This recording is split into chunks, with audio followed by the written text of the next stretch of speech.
उत्तराखंड परिवहन विभाग लगातार विवादों में घिरता हुआ नजर आ रहा है, क्योंकि हमने अभी हाल ही में एक घोटाला उनका सामने लाए थे, आरटीआई के माध्यम से सामने आया था, और अब एक और घोटाला हम आपके सामने लाने जा रहे हैं। वहीं आप देखिएगा कि कहीं ना कहीं परिवहन विभाग लगातार विवादों में आ रहा है, कहीं घोटालों को लेकर तो कहीं मारपीट को लेकर। क्योंकि अभी हरिद्वार का भी एक वीडियो वायरल हुआ था जिसमें ARTO SI परिवर्तन को पीटते हुए नजर आ रहे थे, और अब एक और घोटाला हम आपके सामने लेकर आए हैं आज, और आपको बताएंगे किस तरीके से परिवहन विभाग के जो RTO हैं, यानी कि देहरादून के जो RTO हैं सुनील शर्मा, वो किस तरीके से घोटालों में घिरते हुए नजर आ रहे हैं। उसके लिए हमारे साथ बात करने के लिए आज मौजूद हैं विजय वर्धन जी। उनसे बात करेंगे किस तरह घोटाला वो सामने ला रहे हैं। भाई साहब, एक घोटाला पहले भी आपने उजागर किया था और आज एक बार फिर एक घोटाला आप लेकर आए हैं। क्या कुछ घोटाला है और किस तरह के आरोप आप सीधे सीधे सुनील शर्मा जी के ऊपर लगा रहे हैं? देखो, हम तो इसलिए आरोप लगा रहे हैं क्योंकि आपने देखा होगा कि हम जो है बिना तथ्यों के हम बात ही नहीं करते हैं। हम अगर कोई हमारे पे अगर कागज आएंगे तभी हम उस पर आरोप लगाते हैं कि भाई ये इसके द्वारा जो कार्य कराए गए हैं। अभी मेरे द्वारा जो एक RTI लगाई गई है, क्योंकि अभी आपने देखा जब चारधाम यात्रा स्टार्ट हुई थी तो उस समय इन्होंने जो 3 चेक पोस्टों का निर्माण कराया गया था इनके, लेकिन इनके द्वारा ये किया गया कि इन्होंने एक व्यक्ति को जो है 15 लाख रुपये का काम दिया, जिसमें GST वगैरह सब समेत मिला के सरकार द्वारा जो 17,62,000 के आसपास जो है उस व्यक्ति का जो है काम दिया गया। उसमें हमारा एक कहने का है कि जब स्पष्ट रूप से साफ है, नियमावली इनकी ये कहती है कि जो 2.5 लाख तक के काम है वो कोटेशन पे सिर्फ सक्षम अधिकारी वही करा सकता है, लेकिन एक काम कितने का था? 15 लाख का। 15 लाख का काम इन्होंने जो है कोटेशन पे कराया गया, और जबकि जिस व्यक्ति को इन्होंने काम दिया गया वो RTO विभाग में पेंसिल से लेके आपकी कार्ट जो फोटो स्टेट में कार्टेज लगती है, कोई मेज है, कुर्सी है, वो सभी वो सप्लाई करता है। तो कहीं ना कहीं ये सवाल उठता है कि एक अधिकारी को जब इतनी पावर ही नहीं है तो उसने पावर का अगर गलत इस्तेमाल कर रहा है, तो कहीं ना कहीं मुझे लगता है कि शासन के उच्च अधिकारी को इनको बर्दाश्त है। नहीं तो आप एक जांच की ना कहो, मेरे कम से कम 5 से 7 जांचें जो हैं सुनील शर्मा जी के खिलाफ जो है मैंने की थी शिकायत, उसमें जांच जारी है। जबकि प्रधानमंत्री जी द्वारा भी जो है मैंने जो शिकायत की थी उसमें भी इनके खिलाफ जांच जारी है, लेकिन जांच कहाँ गई है, कहाँ ठंडे बस्ते में डाल दी गई है, ये तो अब सरकार को ही देखना है। से देखा जाए, आपने कहा कि एक पेंसिल वाला, यानी कि जो पेंसिल सप्लाई वहाँ पर करता है उसी को टेंडर दे दिया गया और बिना किसी नियम के ये टेंडर दिया गया है। तो क्या उस पेंसिल वाले का जिसको टेंडर दिया गया है उसका नाम उजागर करेंगे? नहीं, बिल्कुल ये है, वो तो ये है SS एंटरप्राइजेस है, ये SS एंटरप्राइजेस है। और आप ये देखोगे कि इन्होंने पहली तारीख को ही कोटेशन लगाई है RTO महोदय द्वारा, पहली तारीख को, और पहली तारीख को ही 2 आदमियों ने कोटेशन डाल दी, और 3 तारीख को जो SS एंटरप्राइजेस है उसने जो है टेंडर डाला, कोटेशन डाली और उसका अप्रूव हो गया। मेरा कहने का इन्होंने जो कोटेशन डाली वो 1660 रुपये स्क्वायर फुट पे डाली है।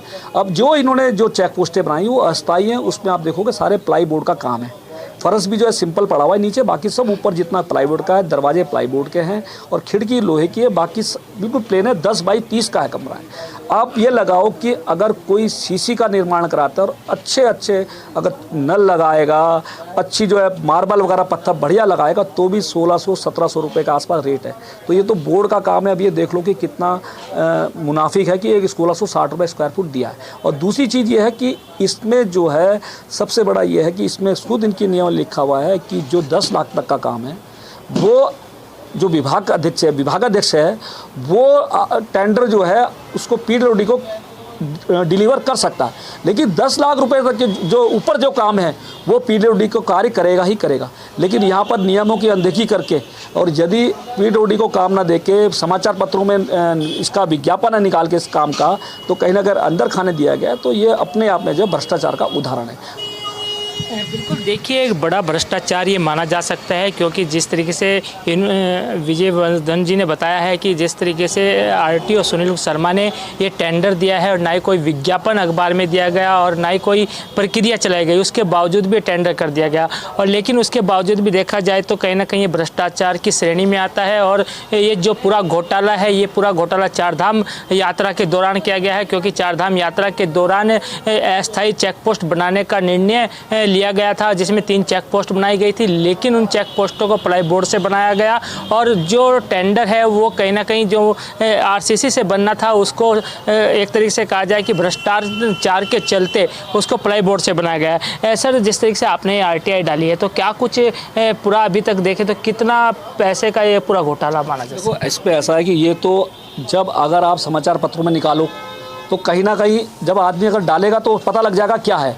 लेकिन उसके बावजूद इनका जो काम था, जो इन्होंने जीएसटी समेत उसको जो कोटेशन दिया, टेंडर दिया है, को कोटेशन दिया है। टेंडर अगर देते तो कहीं ना कहीं विज्ञापन निकालना पड़ता, तो कहीं ना कहीं कंपटीशन होता, तो कंपटीशन होता, सरकार को कहीं ना कहीं फ़ायदा मिलता। यहाँ इसके बाद इन्होंने जो है शासन ने जो 19 लाख रुपए की जो है 27 मई को 19 लाख रुपए जो है शासन द्वारा जो है 23 मई को जो है शासन द्वारा रिलीज किए गए 19 लाख रुपए, जो 1,70,260 रुपए इस कोटेशन के अलावा बच रहे थे, वो भी इनके द्वारा कहा गया कि खर्च हो गए। तो शासन के 19 लाख रुपए इनके द्वारा बताए गए कि पूरे खर्च हो गए। तो कहीं ना कहीं ये सारी चीज़ें जो हैं कहीं ना कहीं भ्रष्टाचार की इशारा करती हैं। इसलिए मेरे द्वारा जो है आदरणीय जो मुख्यमंत्री जी हैं उनके पत्र प्रेषित किया गया कि इनके खिलाफ जो है सीबीआई जाँच की इसमें मांग की जाए, क्योंकि इनके ऊपर मेरे पहले भी कई आरोप मैं लगा चुका हूँ, जिसमें अभी तक जाँच जारी है। लेकिन जाँच जो है वहीं विभाग के अधिकारी अगर जाँच दबा के बैठे हैं तो इस प्रदेश के अंदर जीरो टॉलरेंस की सरकार की कोई नहीं रह जाता।